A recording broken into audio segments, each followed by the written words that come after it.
For a while, people have asked me to make a Power Mirage build for group PvE content, and I failed to do so because there really wasn't too much support for that playstyle through the traits or the weapons. But with the recent balance patch, the Mesmer's Greatsword has a very low cooldown on the ambush, so you don't get that clunky feeling where you mess up your dodge because it's still on cooldown and you can't use the ambush. They've removed that so you can do your Greatsword ambush really fast, so it makes sense in a faster paced environment where you have permanent quickness like group content. And there's also a very easy way to give alacrity to allies on more than just the staff, so you can play any kind of weapon you want. But since the Greatsword is the most fun weapon to use on Mirage, in my opinion, and I believe many others, this is a build that I'll be showing you in this video that uses the Greatsword on Mirage for a power DPS or alacrity DPS playstyle. We're going to be showing the build in this video, we're going to be showing the rotation, and of course some gameplay to show you how it's actually played. So let's just get straight into the build.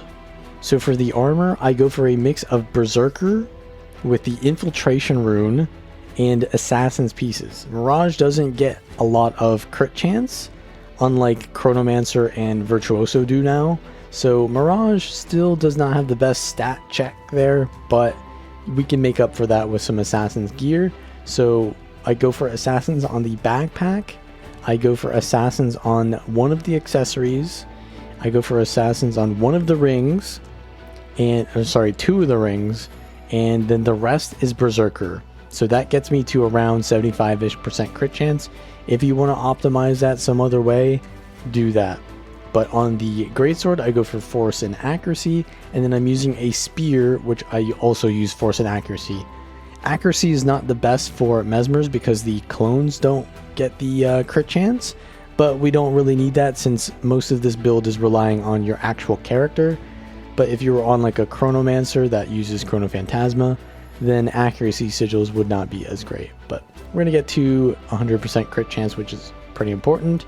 And the Relic of the Thief is what we're going to be using here because it's going to give the most reliable damage modifiers.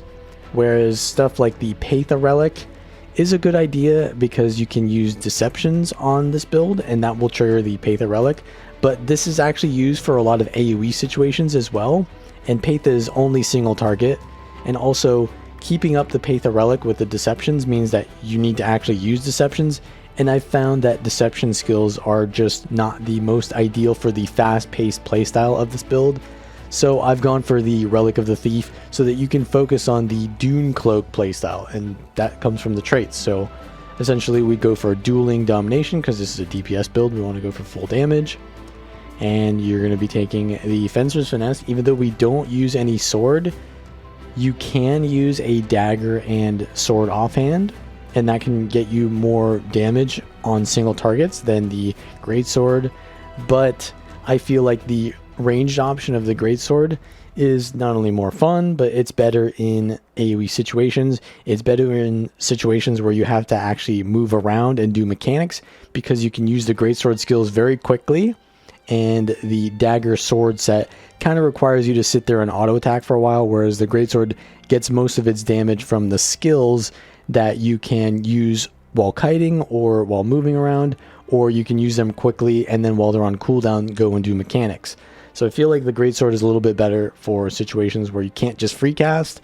Dagger sword is better when you're just going to hit that golem and your DPS doesn't really matter in that case anyways because it's just free.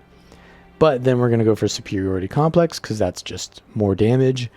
All the damage traits in Domination, including the Greatsword trait. If you do end up not using the Greatsword, then I guess you could go for Empowered Illusions.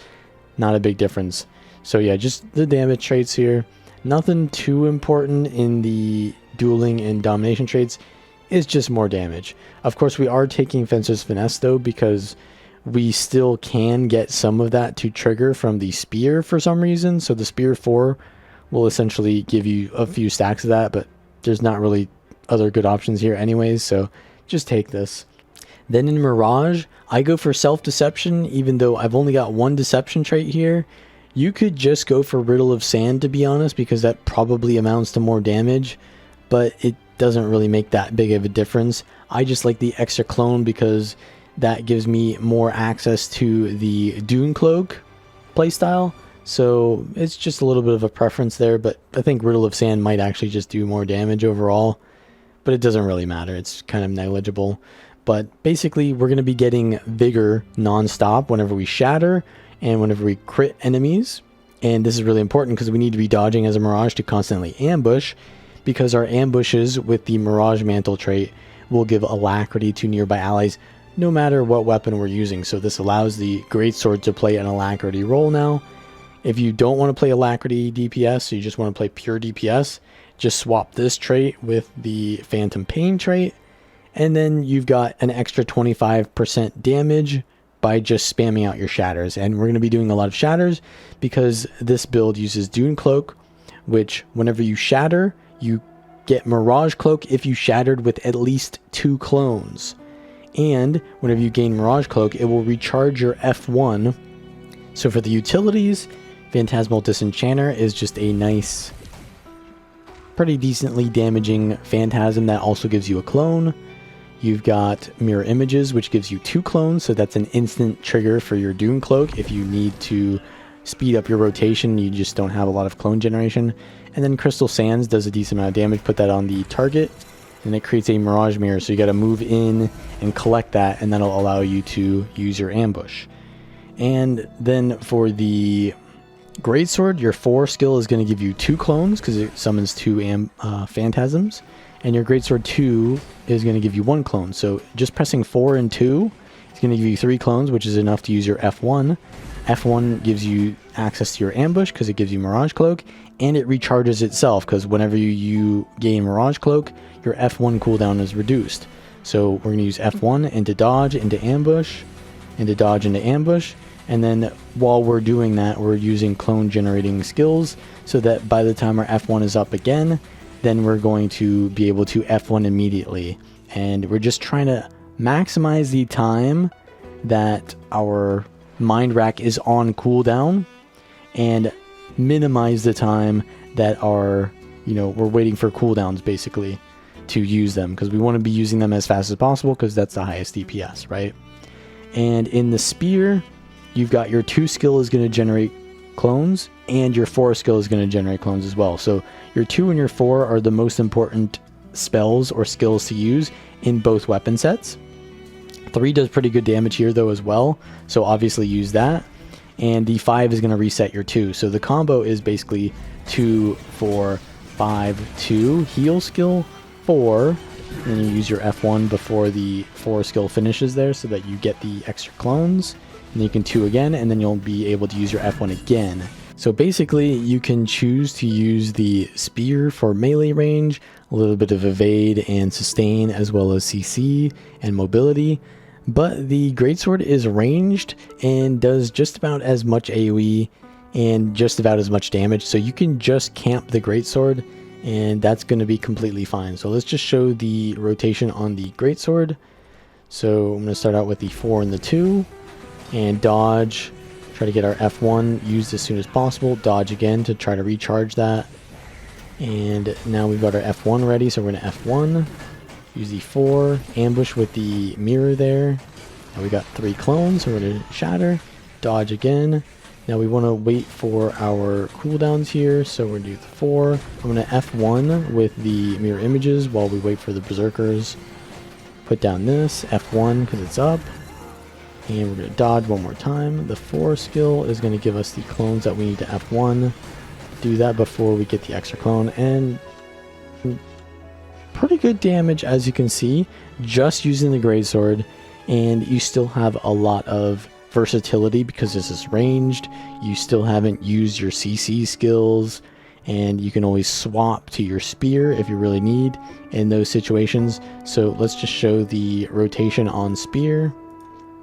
So we want to do the 2, 4, 5, 2, 4 combo, and that looks like this. So 2, 4, 5, 2, 4, and then heal into 4 again, F1. And let's use our utility skills. You can't use your ambushes as fast because the cooldown on the Spear is actually lower or higher rather, than the greatsword. So you can spam the greatsword out really fast, but you can't do that for the spear. So spear, you got to be a little bit more disciplined with the animations, but it's pretty much the same damage.